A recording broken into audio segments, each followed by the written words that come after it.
성도 여러분 안녕하세요. 네, 화요 기도에 오신 여러분 모두를 주님의 이름으로 축복합니다. 오늘 참 아쉬운 마음이 하나 있는데 오늘로써 이번 주로써 우리 쉐마 아카데미 방학 프로그램이 마쳐져요. 그 말인즉슨 우리 화요 기도회 때 이렇게 어린 아이들과 부모들이 앉아 있는 모습을 이만큼은 보기 힘들어진다라는 겁니다. 참 행복한 방학 기간이었는데 한편으로는 아쉽고 또 한편으로는 저희의 이런 어떤 큰 도전이 이렇게 아름다운 열매 맺은 이 사실로 인하여 하나님께 감사드립니다. 특별히 쉐마 아카데미를 위해서 우리 사모님과 아는지 집사님 음악과 영어 특강 이렇게 자원해서 봉사해 주셔서 진심으로 감사하고 어린아이들도 정말 행복해하고 유익을 얻었거든요. 너무너무 감사드립니다. 네, 오늘도 우리 함께 인사하고 시작하겠습니다. 옆 사람과 손을 잡고 하늘까지 함께 갑시다. 하늘까지 함께 갑시다. 네, 네, 감사합니다. 벌써 요단강 프로젝트 20번째 시간입니다. 시간이 정말 빨리 가죠? 처음에 할 때는 언제 다 하나 했는데 벌써 6장 들어갑니다. 뭐 이 정도 속도로 보면 요한계시록이 전체 20장이니까 거의 4분의 1을 한 거거든요. 그러면 뭐 내년 가을쯤 이렇게 끝난다라고 예상해 볼 수 있겠습니다. 아마 조금 더 속도가 붙으면 그보다도 더 빨리 끝날 수도 있겠습니다. 언제 끝나는가 보다 더 중요한 것은 우리가 무엇을 얻었고 그것이 우리의 삶에 어떠한 영향을 미쳤는가인데 사실 요한계시록이 연구하기에 어려운 책인 것은 사실이에요. 제가 이 말을 좀 조심스럽게 생각하는 것은 이렇게 말해버리면 딱 편견이 생기기 쉽기 때문입니다. 요한계시록은 어려워.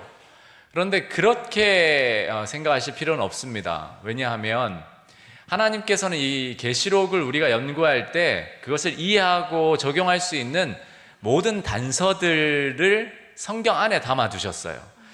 그러니까 한 절을 가지고 내 생각대로 풀어야 되는 것이 아니라 반드시 요한계시록은 구약 성경의 짝을 찾아서 맞춰가야 합니다.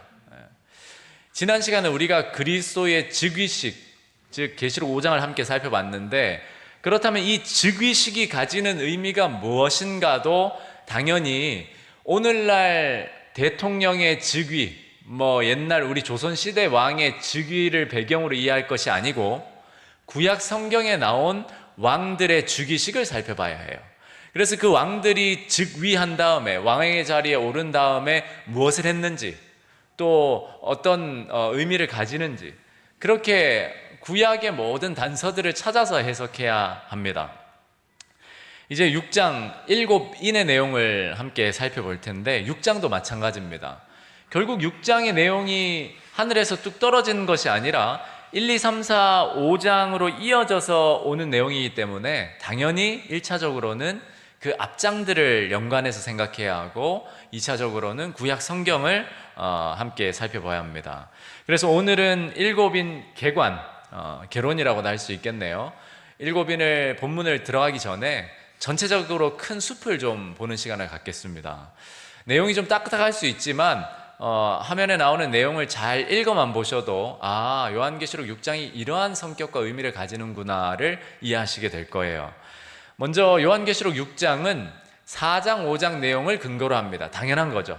우리가 지난 2시간에 걸쳐서 4장 5장을 함께 살펴봤어요. 4장은 하늘 보좌의 장면, 하늘 보좌실을 봤고 거기에서 하나님을 어떻게 예배하는지를 보다가 갑자기 어떤 거룩한 행사라고 해야 될까요? 의식이 펼쳐지죠. 그리스도의 즉위식. 그때 오순절 성령이 내리는 거잖아요. 그러한 일이 있은 후에 6장에 일련의 일들이 일어난 겁니다. 요한계시록 6장의 사건들은 인을 하나씩 떼는 것, 즉 두루마리를 봉함하고 있는 7개의 인을 하나씩 떼는 것인데 이 요한계시록 6장에 기록된 사건들은 봉함된 두루마리 안에 있는 내용이 절대 아니에요. 그 내용은 7인을 다 뗀 이후에 마지막으로 구속의 역사가 다 이제 끝날 그 종점에 하나님의 마치시는 심판, 그 이후에 다 펼쳐져서 우리가 보게 될 거예요. 하나님의 구속의 경륜과 이런 모든 것들을. 다만 7인, 봉함된 인을 하나씩 떼는 것은 그 예비 절차일 뿐입니다. 여전히 두루마리 안에 있는 내용이 드러난 건 아니에요. 물론 그 안에 있는 내용들을 우리가 지난 시간 대략 추측은 했었죠. 유추를 했었죠. 네. 그러나 두루마리는 열리지 않았고 그 내용들은 7인 모두가 떼어져야 공개된다라는 거. 7인이 떼어진다라는 것은 재림 이후거든요. 7인은 재림 때에 있을 일이니까 7번째 인은 네, 그렇게 일단 생각하시면 되겠고, 그래서 정리하자면 두루마리를 봉하고 있던 7인을 모두 떼는 것은 그 책과 그 안에 기록된 종말적인 사건들을 실제로 펼쳐 보이기 위한 준비 단계입니다. 이렇게 설명할 수 있는 거예요. 그래서 우리가 하늘에 가면 하나님께서 행하시는 심판에 우리가 다 참여한다라고 하잖아요. 왜 이 사람이 구원을 받지 못했는지, 또 이 사람은 어떻게 구원을 받을 수 있었는지, 이런 부분이나 내가 살아가면서 그때 어떻게 응답이 되었었는지, 왜 그때는 지체가 되었었는지, 이 모든 것들을 하나님의 공의와 사랑 속에서 다 살펴보게 될 텐데, 그때가 바로 이 두루마리 안에 있는 모든 그 하나님의 비밀이 드러나는 때입니다.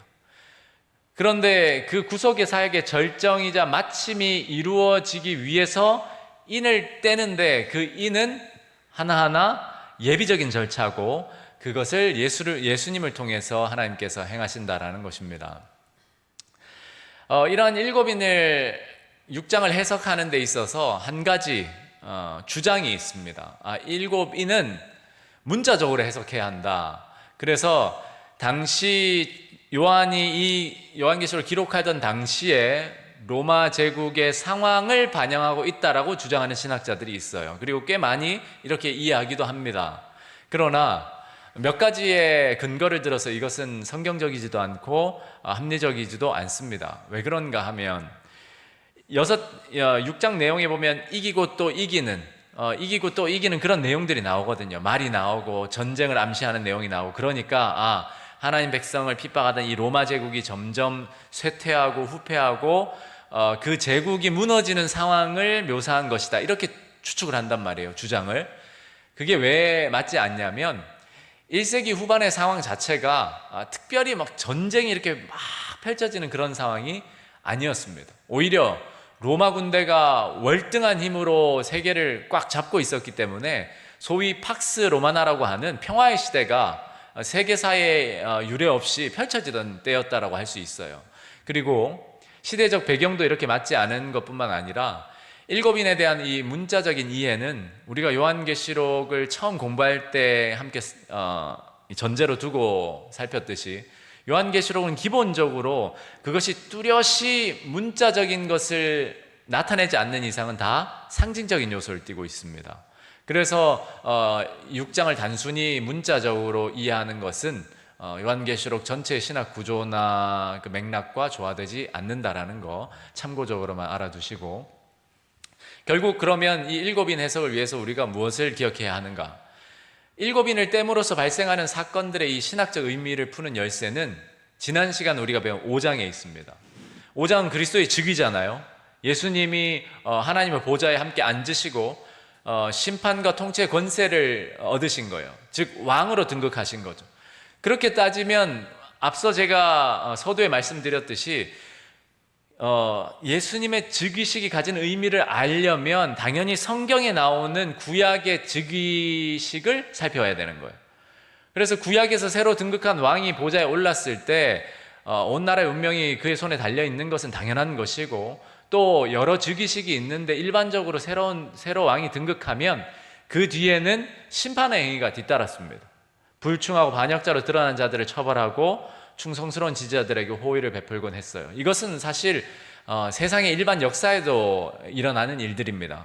그래서 정말 왕이 한번 바뀌면 어마어마한 피를 흘리기도 하잖아요. 그런 맥락으로 이해하셔도 좋겠습니다. 이것을 한번 읽어봐 주시면 감사하겠습니다.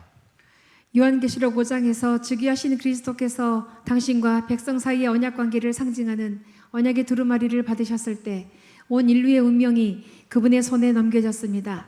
그분은 자신의 충성된 자들을 하나님 앞에서 나라와 제사장으로 삼으셨으며 그들이 땅에서 왕노릇할 수 있도록 권세를 부여하셨습니다. 이어서 일곱인의 계봉에서 묘사된 것처럼 그리스도께서는 전쟁, 살육, 기근, 연병 등 지상에서 일어날 사건들의 사슬을 연속적으로 당기셨습니다. 네. 지난 시간 우리가 다 살펴본 내용입니다. 왕자에 오를 때 그 언약의 두루마리를, 언약의 책을 받는다고 했잖아요. 그것은 하나님과 백성 사이의 중재자가 되고 그 언약 관계를 맺어주는 중개 역할을 하는 존재로서의 왕인 거예요. 그러니까 왕과 제사장의 역할을 함께 하는 것인데, 예수님이 언약의 두루마리를 받으셨다라는 것은 이 땅의 그 당시의 하나님 백성, 즉 교회와 하나님과 이 언약 관계의 중재자가 되신 겁니다. 그러면 그 언약 관계라는 것을 어떤 눈으로 봐야 하냐면 구약의 하나님과 하나님 백성들의 그 언약 관계 속에서 봐야 해요. 왜 이 말씀을 드리냐면, 요한계시록 6장 우리가 살펴볼 일곱인 전반부를 보시면 전쟁, 기근, 역병, 들짐승들 뭐 이런 내용들이 나와요. 그런데 이 내용들은 사실 구약에서 굉장히 중요한 상징적인 언어들입니다. 그게 바로 언약 저주라고 불려지는 그 언약 저주와 관계된 내용들이에요. 레위기서 26장이나 신명기서 28장에 보면 모세가 하나님과 그분의 백성들의 언약 관계를 설명하면서 하나님의 그 언약을 따라 잘 순종하고 충성을 다하면 들어가도 복을 받고 나가도 복을 받고 이렇게 복을 받겠다라고 축복을 하고, 그러나 불충성할 때는 들어가도 저주를 받고 나와도 저주를 받고 하면서 하나님께서 대표적으로 내리실 저주들을 4가지 이야기하는데 바로 이 저주들입니다. 이것은 유대인들의 생각에는 완전히 새겨져 있는, 그래서 전쟁, 기근, 역병, 들짐승 하면 유대인들은 당연히 무엇을 떠올리냐면 하나님과의 언약, 자동적으로 떠오르는 말입니다. 실제로 에스겔서에 보면 이렇게 기록되어 있습니다. 주 여호와께서 이같이 이르시되 내가 나의 4가지 중한 벌 곧 칼과 기근과 사나운 짐승과 전염병을 예루살렘에 함께 내려 사람과 짐승을 그 중에서 끊으리니 그 해가 더욱 심하지 아니하겠느냐. 네, 이 절 하나만 봐도 지금 하나님께서는 무엇을 이야기하고 계세요? 언약 관계를 이야기하고 계세요. 언약 관계 속에서 너희가 나를 저버리고 나를 떠나고 순종치 않고 그렇게 배도의 길을 걸으면이란 전제가 바로 생각날 수 있는 거예요. 레위기서에서도 다 읽진 않겠습니다. 이 언약 관계를 이야기하면서 들짐승, 칼, 연병, 양식을 끊을 때, 즉 기근, 똑같은 순서는 바뀌지만 똑같은 내용들이 나와요. 이것을 언약 저주라고 불러요. 그래서 레위기에서 있는 이 내용을 모세가 이제 고별 설교, 신명기를 기록하면서 이스라엘 백성들에게 이제 이야기하는, 반복해서 이야기하기도 하죠. 이 레위기 26장과 요한계시록 6장, 우리가 지금 본문을 읽지 않았지만 다음 시간부터 우리가 살펴볼 이 7인 내용에 바로 이 4가지 재앙이 언급이 돼요. 그러니까 결국 초기 교회 그리스도인들도 그렇고 사도 요한도 그렇고 이 6장 내용은 무엇과 관계가 있다고 당연히 떠올리나요? 하나님과의 언약 관계. 언약 관계 속에서 특별히 어떤 거요? 하나님과의 언약을 저버렸을 때 일어나는 일들이라고 이해할 수 있는 거예요. 그 재앙들은 모두 언약에 대한 불순종의 결과로 임하기 때문입니다. 계시록 6장 6절도 그렇고 레위기 26장 26절도 그렇고 이런 맥락이 없으면 굉장히 어렵게 느껴지는 용어들이 나와요. 갑자기 뭐 저울에 달아준다라고 하고 뭐 배부르지 않는다 하고, 맥락이 무엇이냐면 이 언약 저주의 용어들입니다. 이렇게 우리가 단서를 찾을 수 있고, 이 언약 저주들이라는 것이 결국은 무엇이냐 하면 레위기서에도 그랬고 신명기서에도 그랬고 하나님께서 이스라엘 백성들이 그분과의 언약에 불충실할 때 이런 저주를 내리시겠다라고 했는데 그 내리시는 목적이 뭐죠? 이 4가지 저주 대표적인 목적이 뭡니까? 그들을 죽이시기 위함입니까? 그렇지 않아요. 그 목적은 돌이키게 하기 위함입니다. 그렇게 전쟁이 있게 하고 또 연병을 허락하고 그런 것들은 하나님의 보호하시는 손길을 떼는 순간 자연적으로 일어나는 일들입니다. 광야에서 하나님이 보호하시는 손길을 떼자 어떤 일이 벌어졌나요? 불뱀들이 바로 들어왔잖아요. 들짐승들, 이런 표현들이 똑같이 같은 맥락으로 반복되는 거예요. 그래서 이렇게 하나님의 보호하신 손길을 잠시 떼는 이유는 그러한 일들을 통해서 하나님의 백성들이 깨어나고 회개하고 하나님과의 관계를 회복시키기 위해서 그러한 일들을 허락하세요. 그러니까 일곱인 이제 이후에 나옵니다. 첫째 말, 흰말, 붉은색 말, 청록색 말 이렇게 나올 때 하나하나 이 언약 저주의 요소들이 등장하는데 그것은 분명히 하나님과 그분의 백성 사이의 언약 관계 속에서 불충실할 때 일어나는 결과들이잖아요. 자연스럽게. 그러나 그 목적은 그들을 돌이키게 하기 위함이었다라는 걸 기억하시면 좋습니다. 그리고 그들을 돌이킨 후에는 그들을 징계하시기 위해서 사용하셨던 즉 구약 백성들 이야기에서는 아수르나 바벨론, 북방 이스라엘을 징계하고 채찍질할 때는 아수르를 사용하셨죠. 그러나 북방 이스라엘이 끝까지 돌이키지 않았어요. 그럼 멸망했잖아요. 남방 유다도 마찬가지입니다. 바벨론을 통해서 1차 침공, 2차 침공 끊임없이 회개하고 돌이키도록 했는데 배도의 길을 돌이키지 않으니까 바벨론 유수기를 통해서 회개의 역사를 이루시잖아요. 그러나 그 모든 일이 있은 이후에 하나님이 사용하셨던 그 몽둥이, 아수르나 또 바벨론과 같은 이 몽둥이들을 어떻게 하시죠? 심판하십니다. 그 이야기가 이사야서에 다 기록되어 있어요. 여러분 예레미야나 이사야, 특별히 이사야서를 보면 40장 이후에는 분위기가 완전히 바뀌어서 하나님 백성들을 견책하고 책망하고 막 호소하고 하다가 갑자기 바뀌어서 누구를 계속 심판하냐면 이방 나라들을 심판합니다. 두로를 심판하고 바벨론을 심판하고 다 심판해요. 하나님의 백성을 끊임없이 괴롭혔던, 하나님께서 잠시 보호하시는 손길을 얼마간 떼어 놓으실 때 하나님 백성을 괴롭히면서 기고만장했던 그 사람들을 그 나라들을 하나님이 이제 심판하시는 거예요. 하나님 백성들을 돌이키게 하기 위해서 심판하신 이후에는 그 심판이 어디로 간다고요? 하나님의 백성을 괴롭혔던 그 대상으로 갑니다. 이 패턴이 똑같이 요한계시록에 반복돼요. 일곱이는 하나님의 백성에 대한 하나님의 회개케 하시는 역사라면, 또 하나님의 교회의 그런 역사라면, 그 교회를 끊임없이 핍박하고 괴롭혔던 그들을 향한 심판으로 돌아가는 국면이 언제냐면 바로 여섯째 인을 뗄 때부터 국면이 바뀌어요. 그러면서 여섯째 인을 떼는 그 내용을 보시면 한번 볼까요? 제가 화면에서 띄우지 못했는데 여러분 계시록 6장을 한번 보십시오.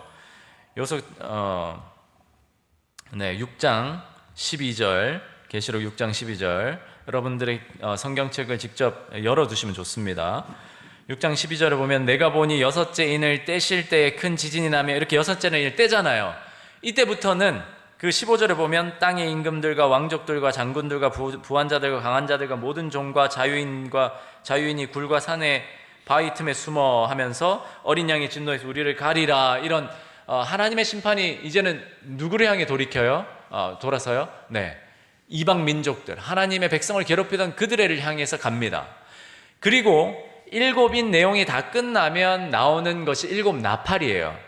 나팔은 보통 이스라엘 백성들이 승리의 나팔을 부를 때, 그래서 일곱 나팔은 누구를 향한 심판이냐면 바로 하나님의 백성들을 억압하고 하나님의 교회를 이렇게 압제한 그들을 향한 심판인데, 그 심판도 자비가 섞여 있을까요? 섞여 있지 않을까요? 섞여 있습니다. 일곱 나팔에는 3분의 1이라는 표현이 계속 반복돼요. 여전히 자비가 섞여 있어요. 왜냐? 그들조차도 돌이키게 하시기 위함입니다. 그렇게 해서 일곱 나팔에 자비가 섞인 심판이 행해진 이후에 펼쳐지는 이야기가 뭐냐면 세천사의 기별, 세상을 향해서 궁극적으로 다 선포되는 하나님의 심판의 기별, 그리고 이후에 최종적인 심판이 일곱 대접, 섞이지 않은 완전한 심판, 그렇게 흘러가는 거예요. 좀 많은 내용을 갑자기 다루게 됐는데 다시 우리 내용으로 돌아와서, 이러한 언약 저주와 이 하나님의 이런 역사의 관계가 구약에도 그랬고 요한계시록에도 똑같이 반복되니까 우리가 계시록을 연구할 때 바로 그러한 패턴과 내용들을 근거로 이해해야 한다는 겁니다. 여기 보면 이사야서에도 보면 그는 그 손의 몽둥이는 내 분노다, 내 진노의 막대기다. 분명히 하나님이 사용하시는 징계의 도구였어요. 그러나 그렇게 하나님이 징계의 도구로 사용하셨지만 그들이 기고만장하고 교만하여서 하나님의 백성을 억압한 사실에 대해서는 하나님이 또 심판을 하신다라는 내용이에요. 한번 읽어봐 주시기. 요 내용은 잠깐 넘어가겠습니다. 같은 다뤘던 내용 그대로입니다. 네. 언약 관계에서의 내용이고, 이 네 가지 중한벌 기억해 두시면 좋습니다. 칼, 기근, 연병, 들짐승. 표현은 바뀔 수 있어요. 전쟁, 양식이 끊어짐, 이런 것들. 그러나 이것들이 이제 예레미야나 이사야나 이후에 가서는 화라는 이 개념 속에 들어가기도 합니다. 다 같은 맥락입니다. 그래서 언약 저주는 하나님 백성들로 회개하기 위한 예비적 심판이고, 그 저주가 끝난 이후에는 하나님 백성의 피를 흘리게 한 열국에게 복수의 심판으로 임한다. 근데 그 심판조차도 자비가 섞인 심판이 먼저 간 후에 그리고는 최종적인 심판이 있을 것이다라는 겁니다. 결국 사도 요한이 요한계시록 6장을 기록할 때, 요한계시록을 기록할 때 그는 유대인이었고 이러한 언약 저주에 관한 개념을 알고 있었을 뿐만 아니라 명확하게 이해하고 있었습니다. 따라서 일곱인의 개봉 장면에 언급되는, 우리가 다음 시간에 이제 살펴볼 텐데요, 구약 성경 언약 저주의 이 개념은 구약 이스라엘 백성들의 경우에서와 마찬가지로 신약 시대는 그리스도와 교회와의 관계잖아요. 이 하나님과 교회와의 이 언약 관계에서 일어나는 일들과 관계된 것이다. 결국 언약 저주라는 것은 교회가 하나님의 언약에 충실하지 못할 때 일어나는 결과예요, 자연스럽게. 그래서 일곱인의 내용들이 앞서 네 가지 그 재앙들, 칼, 기근, 연병, 들짐승 이런 것들이 나오는 겁니다. 복음이 전파되고 거절될 때마다 결과들이 따랐음. 생각이 나실지 모르겠지만 일곱 교회를 우리가 함께 공부할 때 에베소 교회는 첫사랑의 교회, 그래서 정말 순수하고 열심히 있었잖아요. 그러나 서머나는 어떻게 됐죠? 서머나가 어떻게 됐습니까? 점점 교회가 흘러갈수록 타락하고 변질되기 시작했잖아요. 그러한 흐름 속에서 당연히 무엇이 등장할 수밖에 없죠? 언약 저주의 용어들이 등장할 수밖에 없습니다. 돌이키게 하시는 하나님의 은혜죠. 그리고 이 일곱인의 개봉 장면을 이해할 수 있게 하는 구약의 또 다른 성경 구절이 있는데 바로 스가랴 1장 8절에서 17절입니다. 여기에는 요한계시록 6장에 나오는 내 말과 똑같은 내 말이 나와요.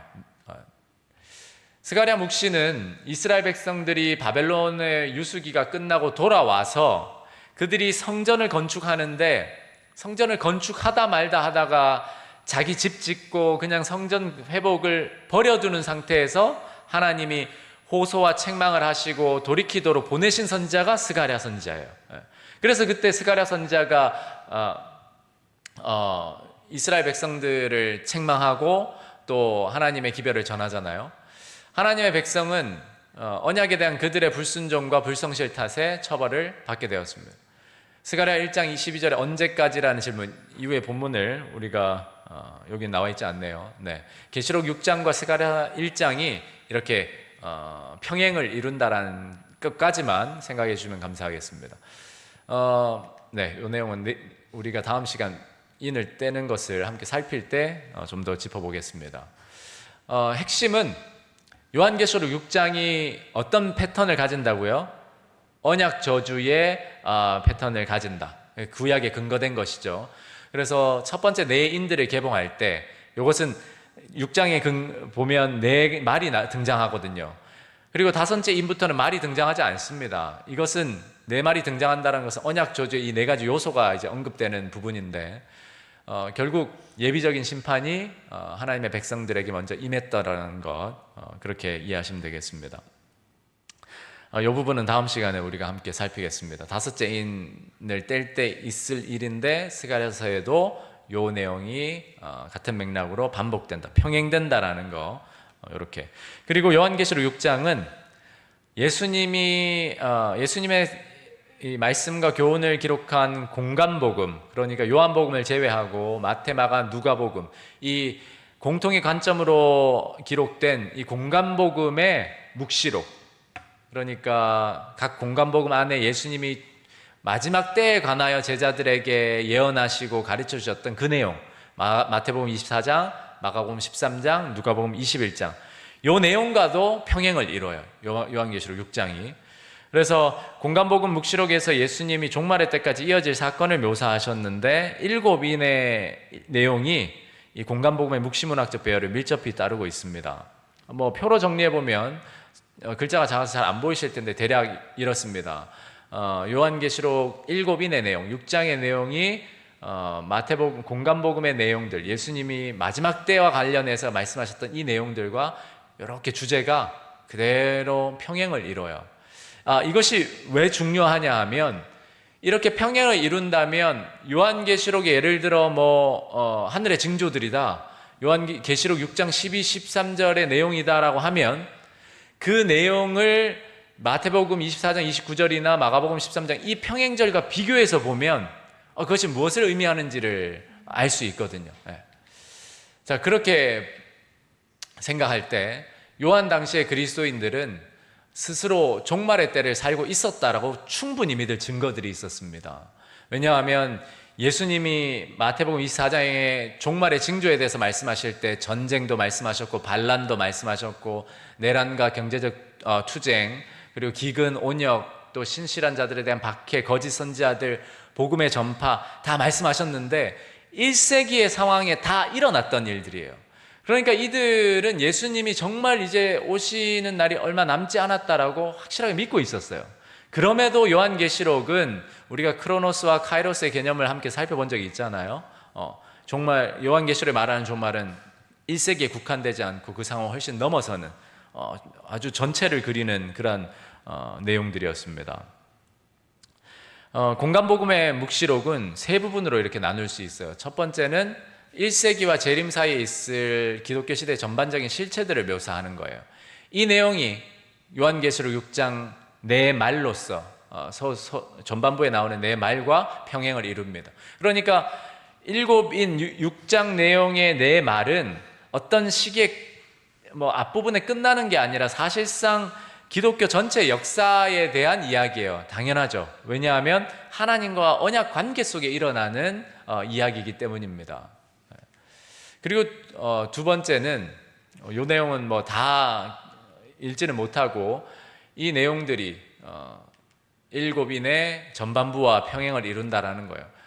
세상 끝에 무슨 징조가 있겠습니까 했을 때 민족이 민족을, 나라가 나라를 대적할 전쟁이 있겠고 기근과 지진이 있겠고 다 언약 저주에 관한 내용들이 담겨 있고, 이것이 요한계시록 다음 시간에 배울 6장과 내용이 평행을 이룸을 우리는 도표로도 확인했었습니다. 그리고 두 번째는 예루살렘 멸망에 수반될 특별한 환란의 기간에 대해서 간략히 말씀하세요. 특별한 환란. 그러니까 예수님이 말씀하셨던 그때에 큰 환란이 있는데 창세로부터 지금까지 이런 환란이 없었다라는 굉장히 큰 환란이 예고돼 있었어요.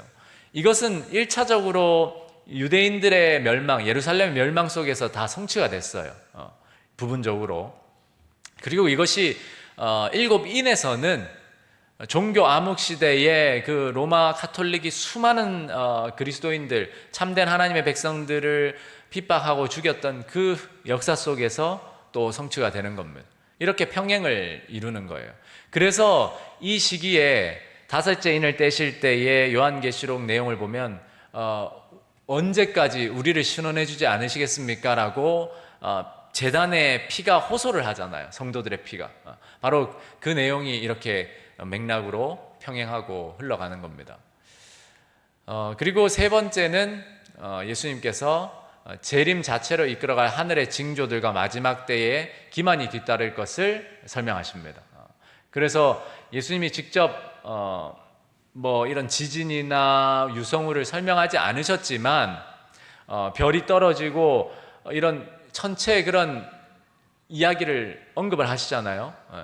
그리고 많은 사람들, 특별히 이러한 현상들, 감람산의 담화 중에 말씀하신 예수님의 예언의 성취라고 간주했던 것이죠. 여기서 많은 사람들은 예언을 연구하는 그 당시 이것이 일어났던 시대에 17세기, 18세기에 사람들이 이것을 이해하기 시작했던 겁니다.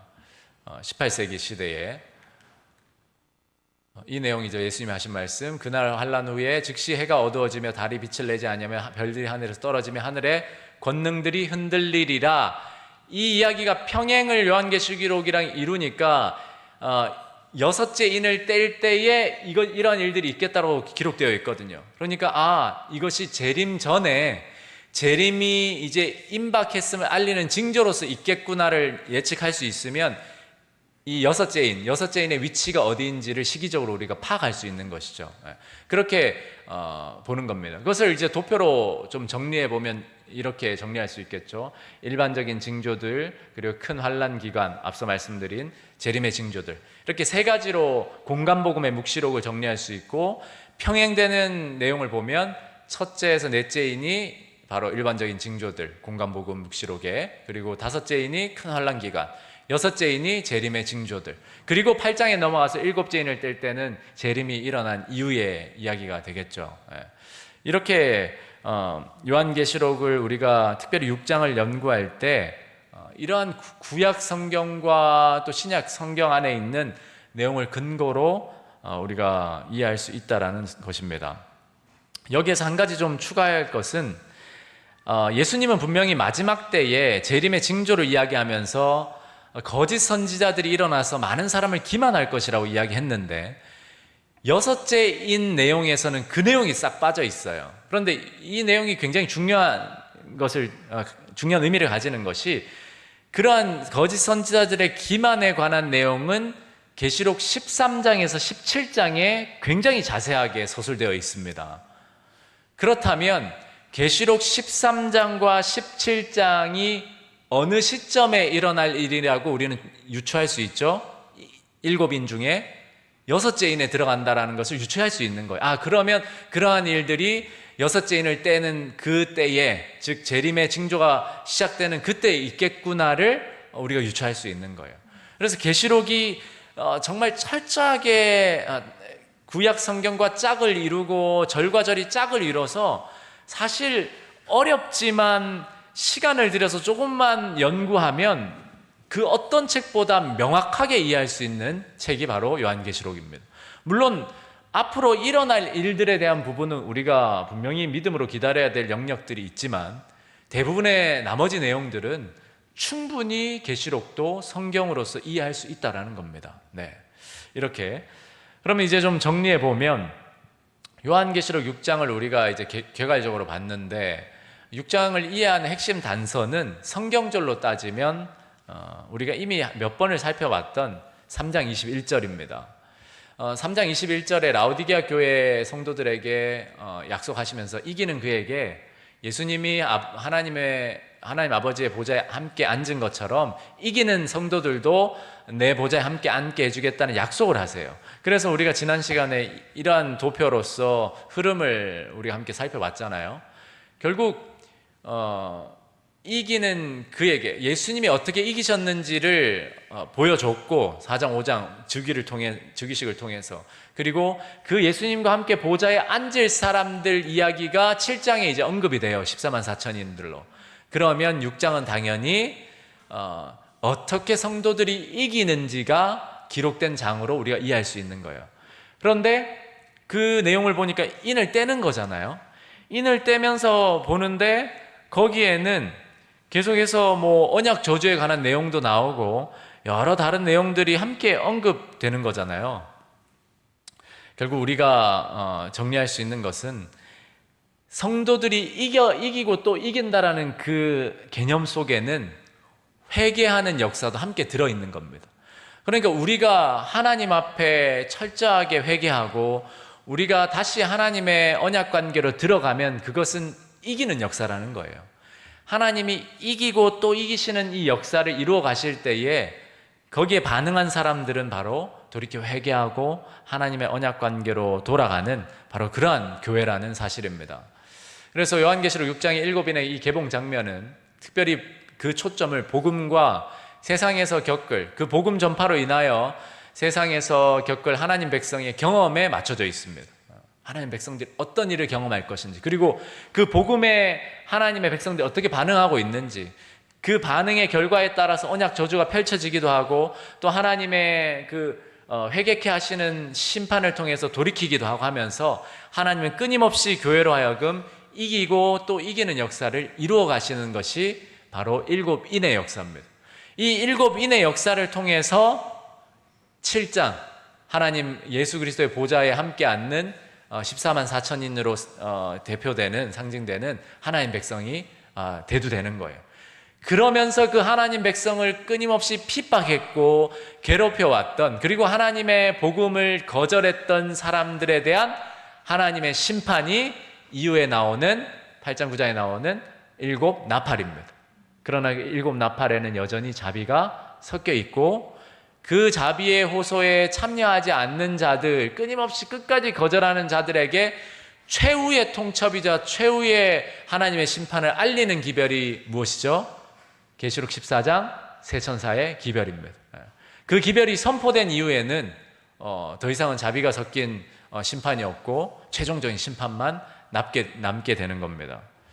그래서 그 심판의 행위, 하나님의 자비가 섞인 그 심판의 행위가 펼쳐지는 그 시기에 일어나는 일이 나중에 우리가 다 함께 살필 텐데, 바로 재림전 조사 심판의 내용도 바로 거기에 들어 있습니다.